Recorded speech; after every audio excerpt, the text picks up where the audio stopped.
আসসালামু আলাইকুম দর্শকবিন্দু, আমার এই ভিডিওতে আপনাকে স্বাগতম। যদিও আমি জানি না যে আসলে কিভাবে শুটটা হচ্ছে, তারপরও সবকিছু ঠিকঠাক রেখে আমি শুরু করতেছি। আজকের টপিকটা একটু আশ্চর্য ধর্মের হলেও এখানে আমি বাস্তব কিছু কথাবার্তা তুলে ধরেছি, যেটা আপনাদের আশা করি খুবই ভালো লাগবে। আমরা সরাসরি চলে যাচ্ছি টপিকে, কথাবার্তা না ঘুরিয়ে। আপনি আপনার যদি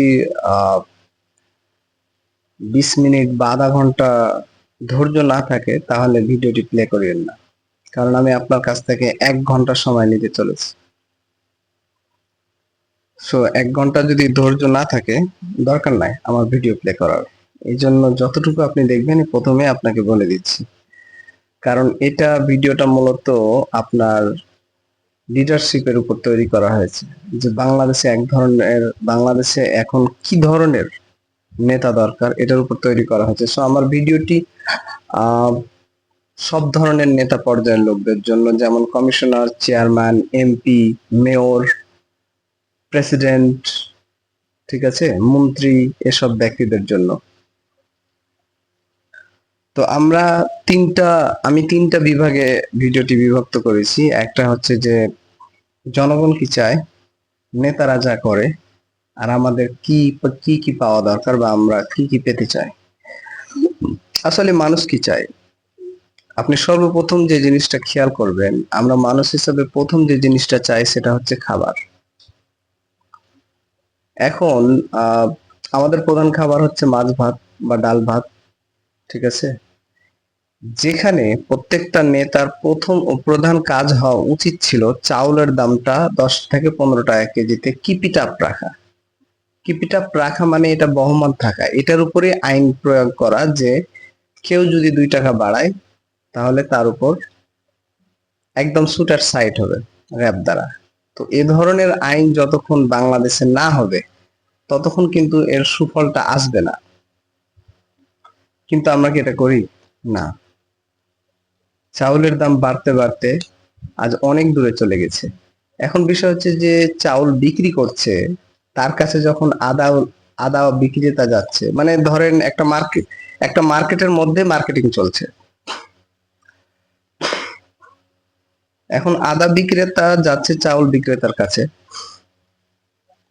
তো চাউল বিক্রেতা বলছে আমার চাউল এত করে কেজি। তখন যখন আদা বিক্রেতা দেখছে যে চাউলের দাম তো এত রাখছে, তখন উনি কি করছে, আদাটার দাম বাড়ায় দিচ্ছে। এখন আদার দাম যখন বেড়ে যাচ্ছে, তখন ওর পাশে কাঁচামরিচ আলা আছে, কাঁচামরিচ আলা দাম বাড়ায় দিচ্ছে। আমি জানি যে আপনি এগুলো জানেন, কিন্তু আসলে আমরা যে দৈনন্দিন কাজ করি, আমাদের প্রধান টার্গেটটা থাকে ভাত আর তরকারিটার যেন সর্বনিম্ন দাম থাকে। সো দেশে যে নেতাগুলো আসবে,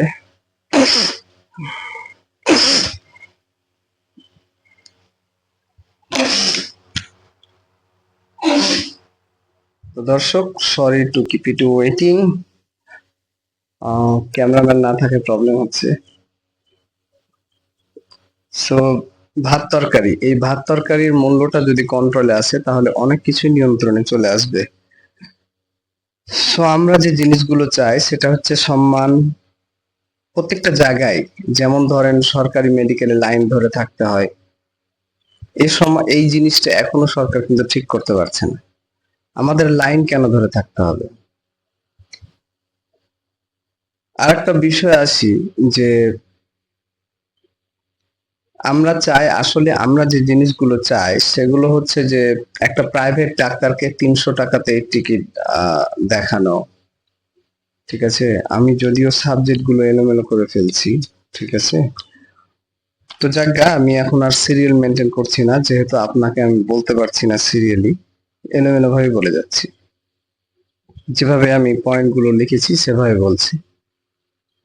আচ্ছা, বাংলাদেশে প্রায় এমন 38টা ব্যাংক আছে। আপনার কি মনে হয় যে 38টা ব্যাংক আমি রাখবো? আমি প্রেসিডেন্ট হলে রাখতাম না। 10 থেকে 7টা ব্যাংক থাকবে, 7 থেকে 10টা ব্যাংক থাকবে।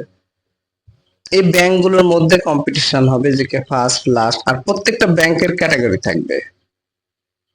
কৃষকদের জন্য আলাদা ব্যাংক, জবারদের জন্য আলাদা ব্যাংক, কমন ব্যক্তিদের জন্য একটা কমন ব্যাংক, কমিউনিটি ব্যাংক। তো এখানে এখন যদি ব্যাংকগুলোকে গুনতে যায়, একটা দেশকে যখন আপনি কন্ট্রোলে আনবেন তখন সবকিছুই নিয়ন্ত্রণে রাখা দরকার। অ্যারাউন্ড 50টা ব্যাংক আছে। আমার দরকার নাই তো বাংলাদেশের মতো দেশে যেখানে একটা লোক না খেয়ে ঘুমায় রাত্রে, সেখানে এক নেতৃত্ব উন্নত উন্নত করতে করতে গলা ফাটাই দিয়েছে। উন্নত হোক বা না হোক, উনি জানেই না আসলে বাংলাদেশের মূল চিত্রটা কি। অনেক মানুষ এখনো অনাহারে ঘুমাতে যায়, চোখটা পরিষ্কার করে উনি কোনোদিন দেখেন যে ক্ষুধার্ত মানুষ কিভাবে ঘুমালে কেমন লাগে। তো বাংলাদেশে অ্যারাউন্ড 50টা ব্যাংক আছে, আমি হলে এটাকে 7টা করতাম। আমি প্রেসিডেন্ট হলে 7টা ব্যাংক রাখতাম চাকরিজীবীর জন্য একটা। অথচ দেখেন যে এখানে স্টুডেন্টস ব্যাংক নাই, আছে? স্টুডেন্ট ব্যাংক নামে কোনো ব্যাংক নাই। তো আমি এতগুলো ব্যাংক রাখতাম না প্রেসিডেন্ট হলে। ব্যাংক থাকবে 7 থেকে 10টা। এই 10টার মধ্যে কম্পিটিশন হবে, ক্যাটাগরাইজ হবে, ঠিক আছে? তারপরে এখন দেখা যাবে যে বাংলাদেশে অনেক যুবক আছে যারা একটা বাড়ির ঘরের জন্য বিয়ে করতে পারছেন না। সরকার এদিকে নজর দেয়? আমি সরকার হলে ঠিকই নজর দিতাম।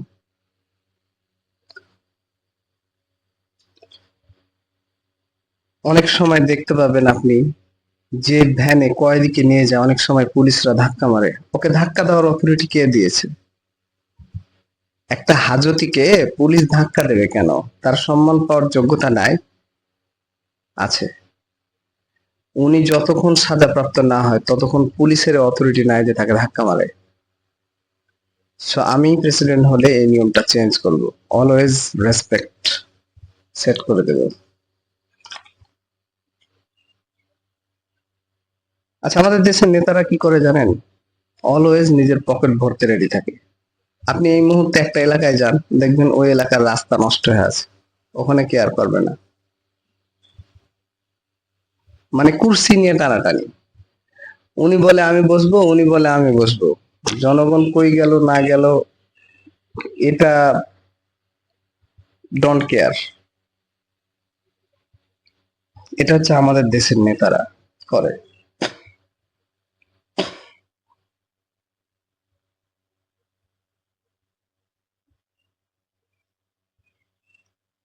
কিভাবে সিট দখল করতে হবে, দখল করার জন্য কাকে ধমকাতে হবে, আসলে এটা কি ঠিক? জনগণকে নিয়ে কয়জনে ভাবছে?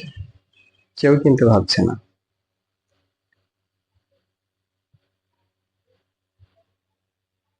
আমি যদি কখনো ক্ষমতা হতাম, বাজার দর এক করে দিতাম আজীবনের জন্য।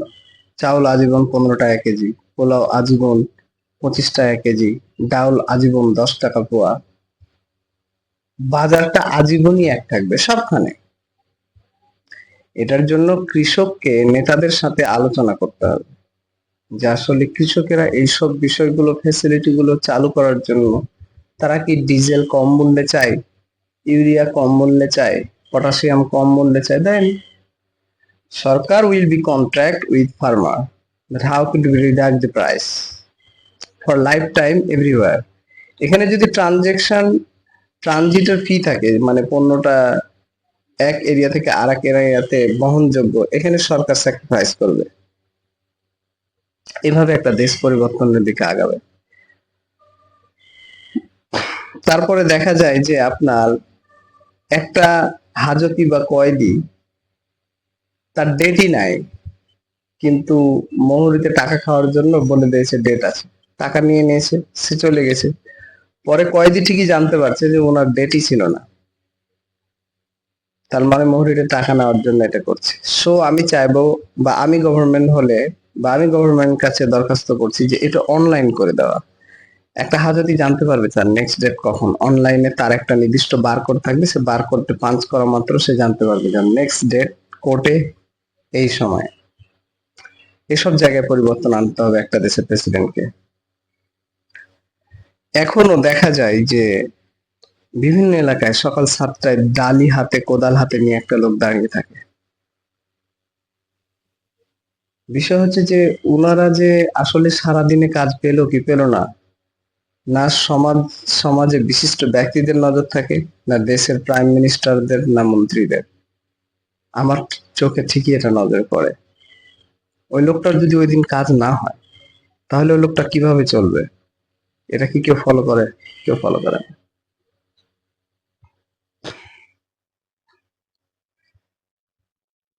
আপনার মেডিকেলে যে ঘটনাটা ঘটে, যে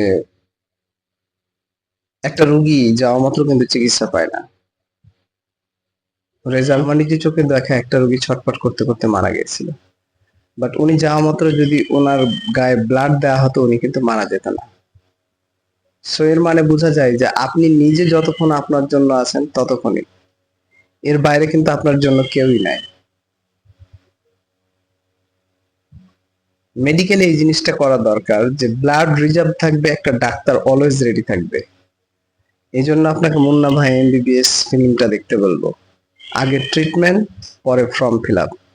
কিন্তু বাংলাদেশে এখনো এরকম আছে যে আগে ফর্ম ফিল আপ পরে ট্রিটমেন্ট। রুগী এর মাঝে মারা গেলে কারো কিছু যায় আসে না। এটা চেঞ্জ করে ফেলবো আমি হলে। আমি যদি ক্ষমতায় যাই তাহলে এটা চেঞ্জ করে ফেলবো। আগে চিকিৎসা নেবে, পরে ফর্ম ফিল আপ করবে। প্রাইভেট ডাক্তারের ফি 300 এর উপরে যাবে না।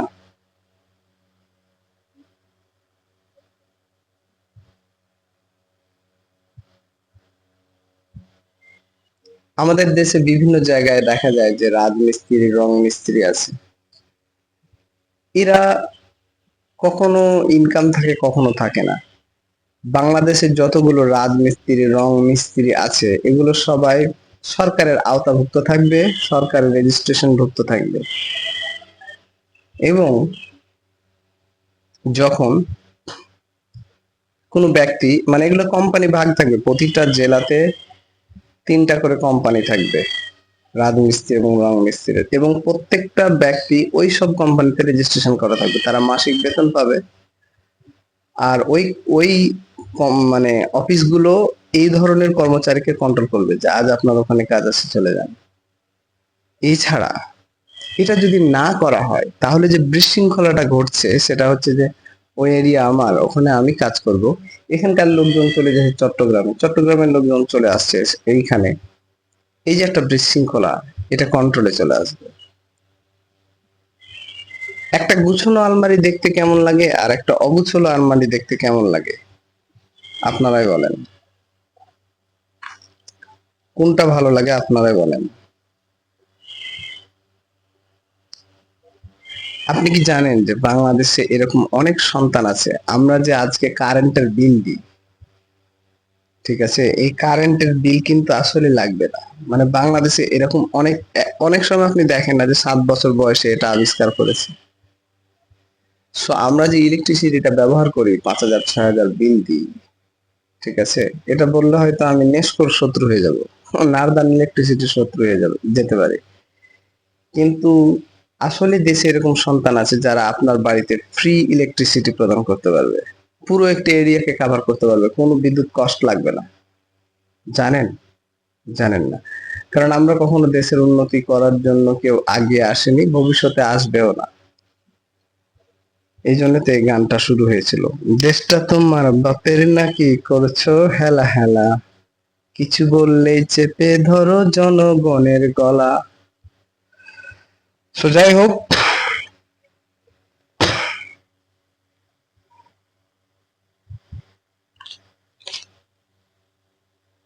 সো আসলে লিখে থাকা বিষয়গুলো আর আমার বলাগুলোর বিষয়গুলোর মধ্যে অনেক ডিস্টেন্স আসছে। সো আমি ডাইরেক্টলি বলতে চাই যে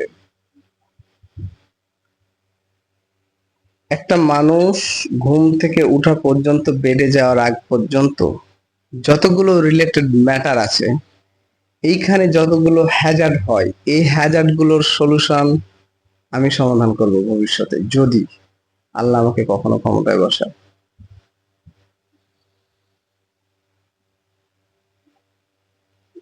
এক ধরনের প্রবলেম দেখায় আপনাকে।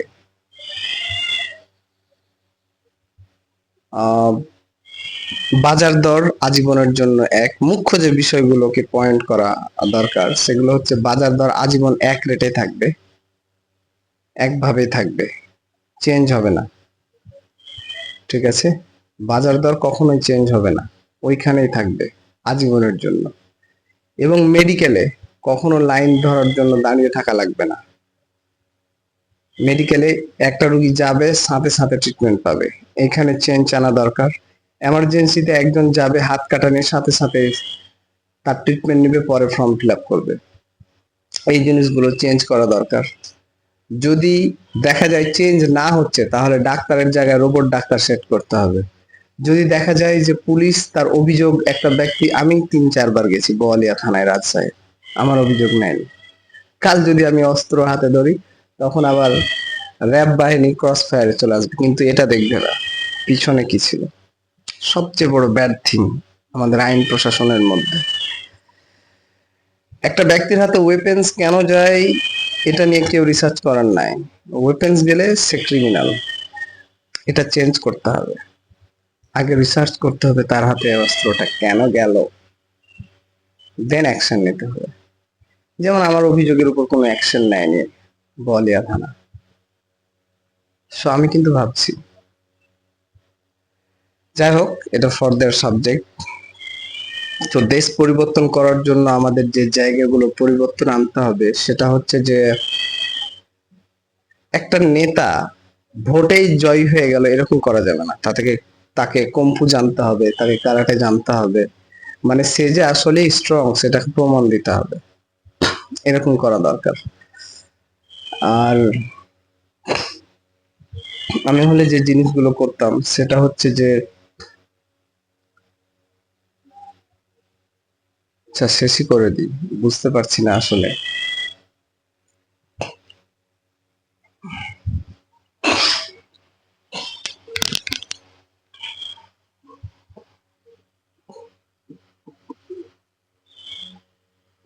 Sorry to keep you waiting.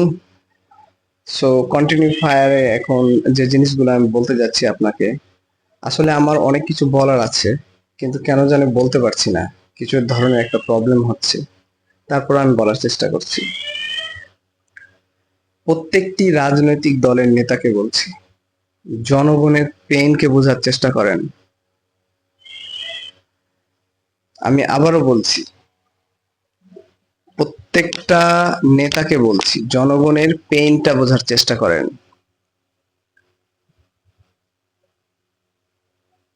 আমি যেটা পাচ্ছি না, আমি নেতা হওয়ার পর তো সেটাই করব, তাই না? হ্যাঁ আমি জানি ডেভেলপ হয়েছে, কিন্তু আমাদের সময়ের মূল্যায়ন এখনো আমরা পাইনি। আমি মেডিকেলে চিকিৎসা করতে যে লাইন ধরবো কেন, আমার আর কোনো কাজ নেই। সো ডেভেলপ আমি যেভাবে করতে চাই ক্ষমতায় যাওয়ার পরে, বা এখন বর্তমানে এনসিপি আছে দল, জাতীয় নাগরিক দল তৈরি হয়েছে না, জাতীয় নাগরিক পার্টিকে আমি বলতে চাই যে আপনারা, যেহেতু আপনারা আধুনিক কায়নে করছেন, সেহেতু আপনারা বুঝতে পারবেন বিষয়টা।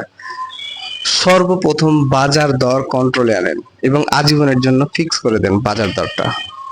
ঠিক আছে, আমাদের যেহেতু প্রধান খাবার ভাত, সেহেতু ভাতটাকে প্রথমে কন্ট্রোল করতে হবে, তারপর মুরগির মাংস, তারপর গরুর মাংস। ঠিক আছে, এই জিনিসগুলোকে আজীবন এক লেভেলে রাখার চেষ্টা করেন, এটা সম্ভব। কৃষকদের সাথে আপনি ডিল করলেই সম্ভব, বাজারের আড়তদারদের সাথে ডিল করলেই সম্ভব। একবার যদি বাজারটা নিয়ন্ত্রণে আসে না, সবকিছু ঠিক হয়ে যাবে। তারপরে আসি যে থানায়, আমরা যদি 999-এ ফোন দিই, আমি বলি যে আমি অসুস্থ, কোনো কিছুই হয় না, তার 999 সেবা চালু করে লাভ আছে? 10 মিনিটের মধ্যে ওখানে অ্যাকশন নিতে হবে, 999-এর অ্যাকশন গুলো 10 সেকেন্ড, 10 মিনিটের মধ্যে নিতে হবে। ঠিক আছে, বাংলাদেশে মেয়র আছে, আর আপনার আমাদের জেলাগত 64টা জেলা না, 64টা জেলাতে থানা ভিত্তিক এমপি কেন হবে? একটা জেলাতে একটা এমপি হবে, খরচ কমাতে হবে। জেলা ভিত্তিক একটা এমপি, থানা ওয়াইজ হওয়ার জন্য। যদি একটা প্রধানমন্ত্রী পুরো বিশ্বকে কন্ট্রোল করতে পারে, তাহলে আমার প্রত্যেকটা জেলা দেখে লাভ আছে? একটা জেলাতে একটা এমপি থাকবে, ওই একটা এমপি কন্ট্রোল করবে সবকিছু। পুরো জেলাটাই তার আন্ডারে থাকবে। ঠিক আছে। আর আপনার এই যে উপজেলা নির্বাচন, আহ ওয়ার্ড কমিশনার নির্বাচন, এমপি নির্বাচন, এগুলো এক এক দিনে করে লাভ নাই। একই দিনে সব নির্বাচন হবে বাংলাদেশে। উপজেলা নির্বাচন, উপজেলা পরিষদ নির্বাচন, বিভিন্ন আপনার যেগুলো ছোটখাটো এমপি নির্বাচন, মানে প্রেসিডেন্ট নির্বাচন, ওই ইয়ার মার্কেটের সমিতি নির্বাচন, এগুলো সব একসাথে করতে হবে, কন্ট্রোল করতে হবে। ঠিক আছে। বর্ডারে বর্ডারে আপনাকে বুলেট প্রুফ গ্লাস বসাতে হবে, বর্ডারে নজরদারি বাড়াতে হবে, বাজার দর কন্ট্রোলে আনতে হবে। আমি প্রেসিডেন্ট হলে মেডিকেলে রোবট ডাক্তার রাখতাম। আমি প্রেসিডেন্ট হলে বাংলাদেশে কতটা বেকার যুবক আছে তাদের লিস্ট তৈরি করতাম। আমি প্রেসিডেন্ট হলে, এখন সিনেমা হল নাই কিন্তু বাস্তবে সিনেমা হলের প্রয়োজন আছে। সিনেমা হলে দুইটা সেকশন থাকবে, একটাতে কাপলরা বসবে, একটাতে সিঙ্গেলরা বসবে। সিঙ্গেলের মধ্যে আবার একটা অ্যাপার্টমেন্ট থাকবে, একটাতে শুধু মেয়েরা বসবে, একটাতে ছেলেরা বসবে। সুসজ্জিত কাকে বলে রে ভাই? হয়? নো। রোডে অ্যাক্সিডেন্ট বাড়ছে, সবকিছুকে কন্ট্রোল করতে হবে। আমি প্রেসিডেন্ট হলে এটাই করতাম। আমি প্রেসিডেন্ট হলে বাজারটাকে নিয়ন্ত্রণে করতাম, তারপরে রোডে যে গ্যাঞ্জাম সৃষ্টি হচ্ছে এটা কন্ট্রোল করতাম। ঠিক আছে। এতগুলো ব্যাংক বাংলাদেশে রাখতাম না, 10টা ব্যাংক থাকতো। এতগুলো ফার্মেসিটি বাংলাদেশে থাকতো না, একটা শৃঙ্খল বা একটা কন্ট্রোলেড সিস্টেমে আসতো। এতগুলো ডাইরেক্টর বাংলাদেশে প্রয়োজন নাই, লিমিটেড থাকবে। তারপরে আপনার স্টুডেন্টস ভাতা চালু হবে, বেকার ভাতা চালু হবে, এবং সেটা 3 মাস পর না, মান্থলি চালু হবে। যেমন ধরেন আপনাকে ডেমো দিই, বাংলাদেশে যতগুলো ফার্মাসিউটিক্যালস আছে, ক্লাস 1 to 5, ঠিক আছে, এন্ড 5 to 10 শুধু বরিশাল বিভাগের দায়িত্ব নেবে। ক্লাস 1 to 5 1,000 টাকা করে, আর ক্লাস 6 to 10 1,500 টাকা করে। বাংলাদেশে যতগুলো ফার্মাসিউটিক্যালস আছে সবাই মিলে বরিশাল বিভাগ মেনটেন করবে। এবার ধরেন বাংলাদেশে যতগুলো ফ্রিল্যান্সার আছে, রাজশাহীতে স্টুডেন্টস ভাতা ওরা কন্ট্রোল করবে। এই যে একটা ক্যালকুলেশন, এভাবে কিন্তু দেখেন যে একে একে একজন এক ডিপার্টমেন্ট আরেক ডিপার্টমেন্টকে হেল্প করছে। এভাবে চালু হয়ে যাবে বাংলাদেশের স্টুডেন্টস ভাতা। মানে আমরা বাইরে থেকে কোনো অনুদান নিচ্ছি না, দেশের অনুদান দিয়েই দেশকে পরিচালনা করা সম্ভব। আমি তো শুধু একটা ডেমো দিলাম। যতগুলো অ্যাক্টরস আছে, অ্যাক্টর আছে, তারা যদি রংপুর বিভাগের স্টুডেন্টদের দায়িত্ব নেয় যে তাদের বেকার ভাতা আমরা দেব, শেষ। দেশ কিন্তু গুচ্ছিত হচ্ছে।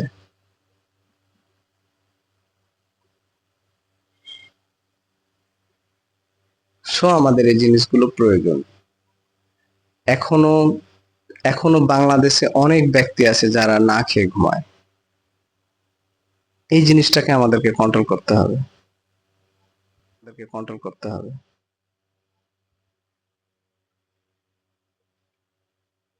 আপনি কি কখনো কারাগার গেছেন? আপনি জানেন কারাগারে কি ধরনের ভাত দেয়া হয়? জানেন ভাতে পোকা কয়টা থাকে কারাগারের চালে? জানেন না। কিছুদিনের জন্য হলেও 34 বা 54 লাগিয়ে আপনি কারাগারটা ঘুরে আসেন, দেখেন যে ভিতরের অবস্থাটা কেমন। আমি আগেই বলেছি, রেসপেক্ট ফর এভরি ম্যান, এই সূত্রেই কিন্তু আমি কথাগুলো বলছি। দেশে কান্ট্রি ডেভেলপমেন্ট হয়েছে, হিউম্যান ডেভেলপ না। আমার সরকার হলে হিউম্যান ডেভেলপমেন্ট করতো। আপনি দেশে ফ্লাইওভার তৈরি করেছেন, ফ্লাইওভার আমি বছরে একবার যাব কিনা সন্দেহ আছে, 3 বছরে একবার যাব কিনা সন্দেহ আছে ঢাকা ফ্লাইওভারে। কারণ আমি তো চাঁপাইনবাবগঞ্জের একটা জেলাতে বসে আছি, সো এটা আমার উপকার করবে না। হ্যাঁ, আপনি যদি স্টুডেন্টস ভাতা চালু করতেন তাহলে আমার উপকার হতো। আপনি যদি বেকার ভাতা চালু করতেন তাহলে আমার কাজে আসতো। এখন যদি আমাদের আগের ক্ষমতাসীন নেত্রীদের বলি যে ব্যাংক এশিয়া তো 20,000 কোটি টাকা অনুদান দিয়েছিল রোহিঙ্গা ইস্যুতে, টাকাটা কি করেছেন বলতে পারবে না। কিন্তু এই টাকা ইনাফ বেকারদের দেওয়ার জন্য। আসলে ডেভেলপ করার বহু অপশন আছে। ইউরোপিয়ান ইউনিয়নের কাছে যদি এখন ইউনুস সরকার 300 কোটি টাকা হেল্প চাই, দিয়ে দিবে, আই এম শিওর দিয়ে দিবে। এখন টাকাটার ব্যবহার কিভাবে হবে এখানে আসা কেউ কিছু বলতে পারবে না। সো আমি অন্য কোনো দলের কাছে না, আমার ভিডিওটা জাতীয় নাগরিক পার্টি যদি দেখে, ঠিক আছে, মানে সার্জিস আলমের সরকার যদি দেখে, না, বা যে দল গঠন করবে, আমি তো কোনো দল পার্টি করি না, ঠিক আছে, কারণ এই ভিডিওটা সব সব শ্রেণীর মানুষদের জন্য।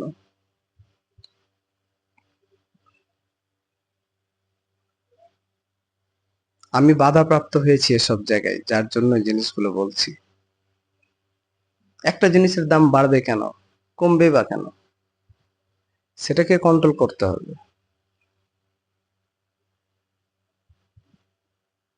একটা জায়গায় গিয়ে মানুষ লাইন ধরবে বা কেন, কোভিড-19 সার্ভার ব্যস্ত থাকবে কেন, একটা একটা হাজতি হাজিরা দিতে যাবে, ওর ডেট নাই কেন এটা হবে? কারণ মানুষদের, বাংলাদেশের মানুষকে নিয়ে ভাবার মতো মানুষ এখনো জন্ম হয়নি। হ্যাঁ, একজন হয়েছিল, ব্যারিস্টার সুমন। তার কাছে কয় টাকা আসছিল সরকার থেকে সেটাও মানুষকে বলে দিত। এমপি হিসাবে যে কয় টাকা পেল, ওর এলাকার জনগণ কিন্তু জানে। ব্যারিস্টার সুমন সম্ভবত সিলেট বিভাগ, হবিগঞ্জ ডিস্ট্রিক্টের এমপি। এখন বিষয় হচ্ছে সে কোন মার্কা নিয়ে দাঁড়ালো, দ্যাট ডাজ নট ম্যাটার, কিন্তু দেখেন তাকে কারাগারে ভরে রেখেছে। সো আমি তো এখানে এটা দেখবো না যে আপনার মার্কাটা নৌকা না ধানের শীষ, এটা ম্যাটার করে না, ম্যাটার করে আপনার সার্ভিসটা কি, ঠিক আছে। আমার মতে ব্যারিস্টার সুমন কোনো দোষই করেনি, কারণ আমি ওর দোষ দেখতে পাইনি। অন্য সবার দোষ দেখেছি, ওনার দোষ আমি দেখতে পাইনি, কারণ ওনার বাড়িতে গিয়ে জানিয়েন আপনি, ওনার বাড়িতে এসে সবাই ওনাকে অভিযোগ দেয় এবং সমাধানটা নেয়। উনি এই যাবৎকালে সরকারের কাছ থেকে কত টাকা পাইছে জনগণকে জানাই দিছে, অন্য এমপি জানাই দিছে? হ্যাঁ। তাহলে এই লোকটা কারাগারের ভিতরে থাকবে কেন? হয়, আমি অনেক মানুষকে বলেছি যে দেশ চেঞ্জ হয়ে যাবে, কইছে তুমি 200 বছর চিন্তা বন্ধ রাখো। মানে আমরা কতটা নিকৃষ্ট, আমরা অন্য কারো ডেভেলপ দেখতে পারি না। অন্যকে, ধরেন আমার কেউ আছে যে ধনী, তো আমি তাকে বলছি যে আমার সমস্যায় আছি, কিন্তু ওটাকে শুনেও না শোনার ভান করছে, মানে একজন আরেকজনকে টেনে তুলছে না, হিংস্রত্বক মনোভাব নিয়ে চলছে। তারপরে এই যে আপনার আরেকটা বিষয় আছে বাংলাদেশে ঘটে চলেছে, সেটা হচ্ছে যে এমটিএফি, ইমুভি প্ল্যান, লিখবেন আপনারা, নেটে লিখেন, ইমুভি প্ল্যানের প্রতারণা, ইভ্যালির প্রতারণা, ঠিক আছে, এমটিএফির প্রতারণা, আপনারা ইউটিউবে সার্চ দিবেন। এখন বিষয়টা, আমার যেটা পয়েন্ট, আমি যেটা বলতে চাই জনগণকে ও নেতাদের, সেটা হচ্ছে যে একটা কোম্পানি, সেটা অ্যাপ হোক ওয়েবসাইট হোক, সেটা সরকার এ বিষয়ে অবশ্যই মাথা ঢুকাবে, এবং সরকার জানবে যে নতুন একটা অ্যাপ বা নতুন একটা ওয়েবসাইট লঞ্চ হচ্ছে, মানুষ এখানে টাকা ঢুকাচ্ছে। তার মানে জনগণের জন্য মেসেজ হচ্ছে যে আপনারা আগে নিশ্চিত হবেন যে সরকার অ্যাপ্রুভাল কিনা, আর সরকারের জন্য, যে সরকার থাকবে তার জন্য নির্দেশনা হচ্ছে যে উনি এটা দেখবে যে আমার বাংলাদেশে কোনো অ্যাপ বা ওয়েবসাইটে মানুষ টাকা ঢুকাচ্ছে কিনা। তাহলেই এই যে ইমুভি প্ল্যানে রাজশাহীর কাজলা এলাকার একটা ব্যক্তি 6 লাখ টাকা খোয়াইছে, কষ্টের জমানো টাকা, এটা হবে না। আমি কিন্তু সব বিষয় নিয়ে কথা বলছি, প্রত্যেকটা দুর্বল পয়েন্ট নিয়ে কথা বলছি বাংলাদেশের, বুঝতে পারছেন? স্বামী স্ত্রী দ্বন্দ্ব হচ্ছে আজকাল, কেন হবে দ্বন্দ্ব? অভাব, অভাবটা কে তৈরি করছে? আমি অলওয়েজ বলি যে একটা মানুষের জীবন যদি সাকসেস না হয় তিনজন ব্যক্তি দায়ী। First, prime minister. অবশ্যই ওই যে বললাম $20 কোটি হেল্প পেয়েছেন, ওই টাকাটা কোথায় গেছে আমরা দেখতে পাবো না।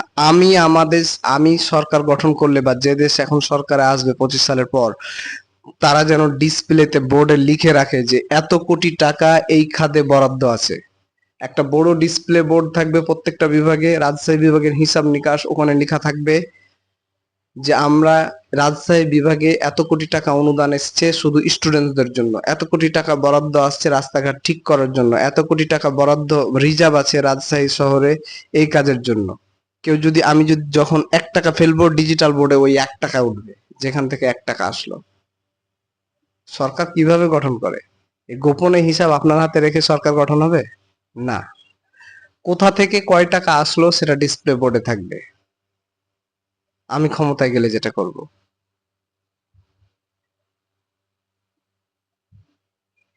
এটা করব আমি ক্ষমতায় গেলে, জাস্ট ইন ক্যাশ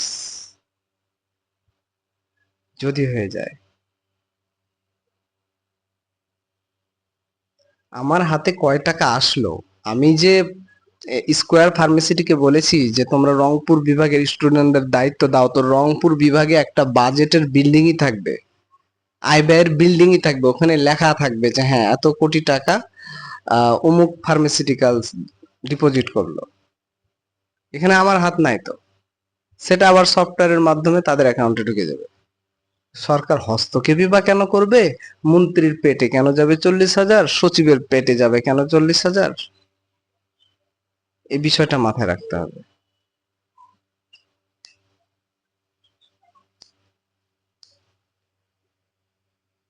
আর আমাদের সময় যেন নষ্ট না হয় সেদিকে খেয়াল রাখতে হবে।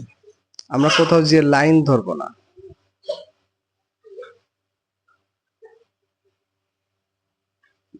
বুঝতে পারছেন বিষয়টা?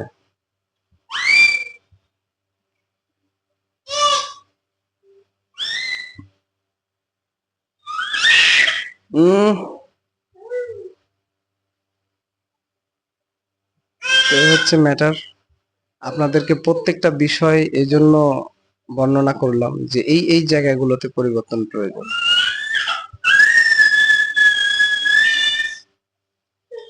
এই, ওকে কিছু দাও দিয়ে থামাও, জানে না চিল্লায়।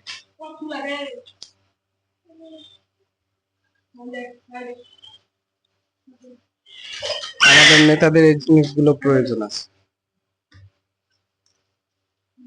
বুঝতে পারছেন? আপনাদের এই জিনিসগুলো জানার প্রয়োজন আছে।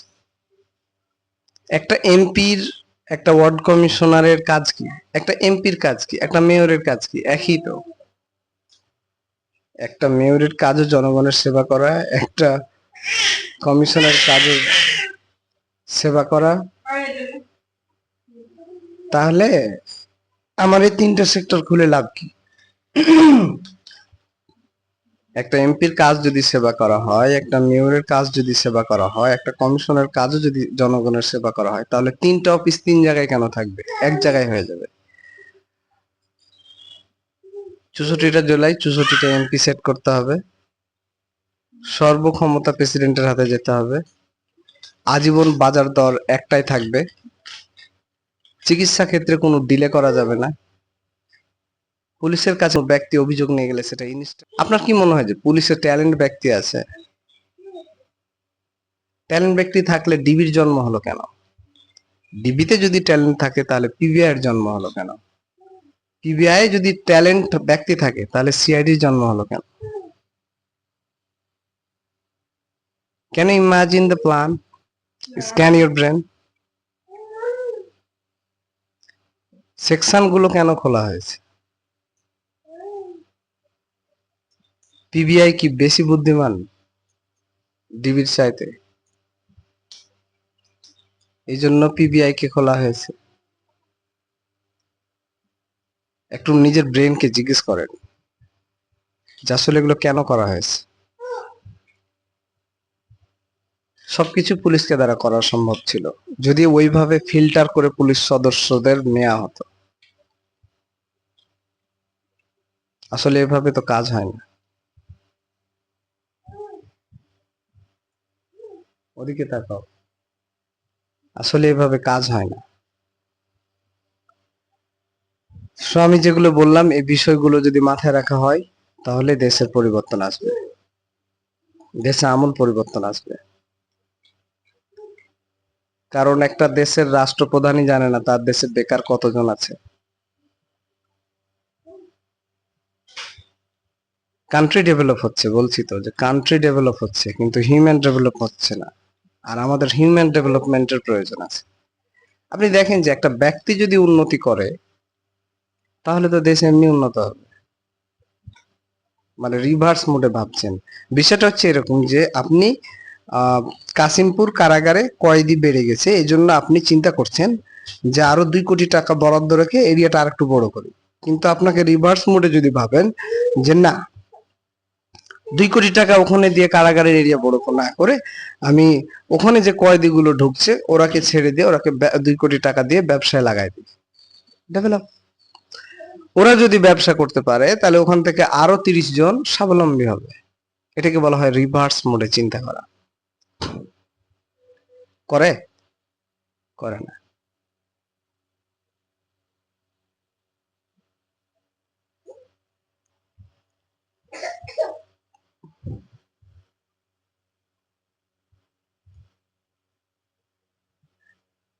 এ হচ্ছে বিষয়। ফোনের কারণে সিনেমা হল হারিয়ে যাচ্ছে। আসলে সিনেমা হলেরও প্রয়োজন আছে। আহ, আমরা এখনো একটা জিনিস, ধরেন বর্তমান সিচুয়েশন নিয়ে যদি কথা বলি, যেমন হচ্ছে যে এখন ইউনিট সরকার আছে, ইউনিট সরকার রিকভার করছে। এই সময় তো ঢাকায় আন্দোলন করার কোনো প্রশ্নই আসে না। যারা স্মার্ট ব্যক্তি তারা কখনোই ঢাকায় এ সময় কোনো গ্যাঞ্জাম হ্যাজার্ড পিকেটিং করবে না। যারা করছে তারা ইডিয়েট শ্রেণীর ব্যক্তি। কারণ এখন দেশে সরকার নির্বাচন হয়নি, উনি এসছে রিকভার করার জন্য। এখন আপনি এখানে মাথা ঢুকাচ্ছেন। মানে আমাদের সমাজে 80% মানুষ ইডিয়েট আছে, এরাকে ঠিক করতে হবে।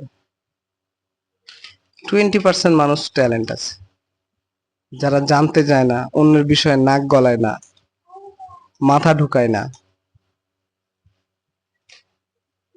সর্বপ্রথম আগে আমরা ভালোভাবে বেঁচে থাকবো কিভাবে সেই জিনিসটা দেখতে হবে। আর এই বিষয়টা তখনই সম্ভব হবে।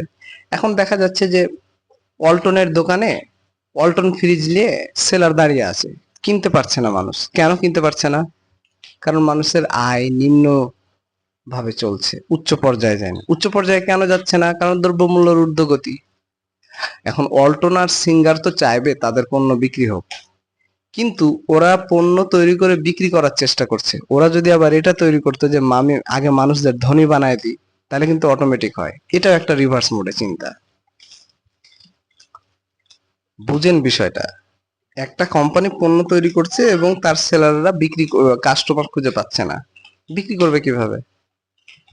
হ্যাঁ, তারা যদি আবার এটা এই প্রজেক্টের উপর কাজ করতো যে আমরা বাংলাদেশের মানুষকে ধনী করার করার আগে চেষ্টা করি, তাহলে কিন্তু পণ্য অটোমেটিক সেল হয়ে যেত। করে? থিঙ্ক। পণ্য আছে, ক্রেতা নাই, ক্রেতা থাকবে না তো। কারণ আপনারা তো ক্রেতাকে ডেভেলপ করার উপর কাজ করেন না। না সরকার করে, না সমাজসেবা অধিদপ্তর করে, না দেশের বিশিষ্ট সমাজসেবারা করে। একটা ডাক্তারের আয় একদিনে 30,000 টাকা, কিন্তু ও একটা রিস্কাওয়ালাকে 15 টাকা দিতে ভয় পায়, বলে যে 10 টাকা নেন। কতটা ক্রিপ মাইন্ডের হলে এটা করে ভাবেন। বরঞ্চ একটা ডাক্তারের একটা রিস্কাওয়ালার ভাড়া যদি 15 টাকা হয়, তাকে 30 টাকা দেওয়া উচিত।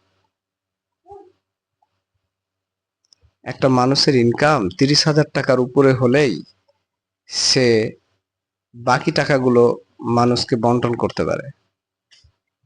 নিজের সমস্ত শখ পুরো করার পর, আমি বলছি না যে আপনার নিজের হোপকে আপনি মাটি দিয়ে এটা করেন না। আপনার পিছনে আপনি 200-300 কোটি টাকা খরচ করে দেন।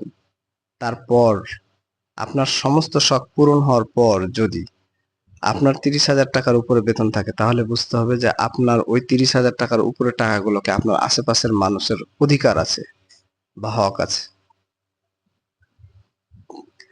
রাজশাহী শহরে তো অনেক নেতা আছে, কোন নেতাকে কখনো বলতে শুনেছেন যে আমি আজকে টাকা না দেখ, টাকা দেওয়ার প্রয়োজন নাই? খায়রুজ্জামান লিটন কি কখনো বলেছিল যে রাজশাহী শহরের রেলগেট মোড়ে আগামীকাল যারা বেকার আছো, যাদের বেতন 5,000-এর নিচে, তারা আসো, আমি হচ্ছে নাম লিস্ট তৈরি করব? টাকা দেওয়ার জন্যই নাম লিস্টটা তৈরি করবে, কিন্তু এখনো তো দেয়নি। আপনি জানেন এই কাজটুকু করলে এই 24-এর গণ অভ্যুত্থানে ওনার বাড়িটা ভাঙা হতো না? করছে।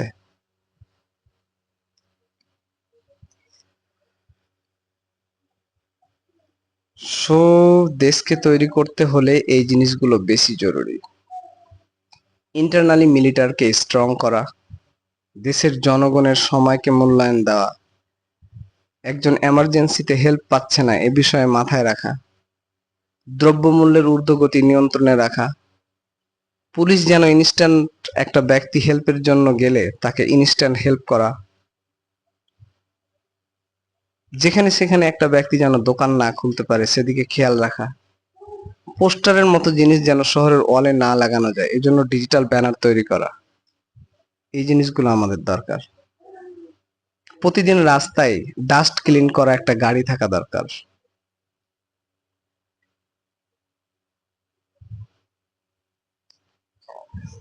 এইসব জিনিসের প্রয়োজন আছে দেশের ডেভেলপ করার জন্য। এটা যতক্ষণ না হবে দেশ ডেভেলপ হবে না। আমি যদি বারবার একই কথা বলি তাহলে একই কথার বারবার প্রয়োজন আছে, এজন্যই বলছি। এনসিপি দলের ভুল ছিল যে প্রথমেই তারাকে প্রত্যেকটি জেলাতে তাদের প্রতিনিধি সেট করে দেওয়া। এটা না করার কারণে আজ তারা দল গঠন করতে পারছে না। নেতা সবাই হতে পারে, কিন্তু নেতার কাজ কিন্তু এ পর্যন্ত কেউ করেনি, কেউই করেনি। কেন করছে না?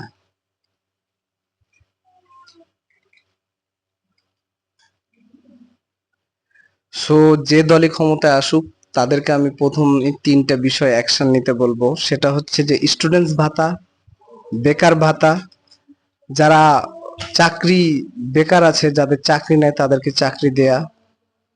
ঠিক আছে, প্রথমে আনএমপ্লয়েডকে ঠিক করা। দেশে যে নেতায় আসুক তাদেরকে প্রথমেই দেশে কতজন বেকার ব্যক্তি আছে সেটার উপর বায়োডাটা তৈরি করবে, ডাটা কালেকশন করবে এবং চাকরির সোর্স তৈরি করবে। এটাই একটা দেশের প্রধান কাজ। বর্তমানে যারা ক্ষমতায় আসবে তাদের প্রথম ও প্রধান দায়িত্ব হবে এটা, যে যারা বেকার আছে তাদেরকে চাকরি প্রদান করা, বেকার ভাতা চালু করা, স্টুডেন্টস ভাতা চালু করা। দেশে এতগুলো ব্যাংকের প্রয়োজন নাই, ব্যাংকে কমিয়ে আনা। দেশে এতগুলো ফার্মাসিউটিক্যালের প্রয়োজন নাই, ফার্মাসিউটিক্যাল কমিয়ে আনা। একজন ব্যক্তি মানে যেসব পণ্য আমরা খেতে পারছি না, যেমন জাল মাছ, ইলিশ মাছ, কেন খেতে পারছি না ইলিশ মাছ? ইলিশ মাছ কেন 800 টাকা 1,000 টাকা কেজি হবে? এদিকে খেয়াল দা, কেন হচ্ছে এটা? দেশে তৈরি হওয়া মাছ আমরা কেন খেতে পাবো না? একটা দেশের নেতাকে এই জায়গায় খেয়াল রাখতে হবে। সো যে দলই ক্ষমতায় আসুক 2025 সালের 26 সালের মধ্যে, সে দল যেন আমার এই ভিডিওটি অবশ্যই দেখে, এবং এই ভিডিওটি তাদেরকে কেন্দ্র করে তৈরি করা হয়েছে, যে একটা ব্যক্তি হাসপাতালে গেলে তার যেন সময় না বেশি নেওয়া হয়।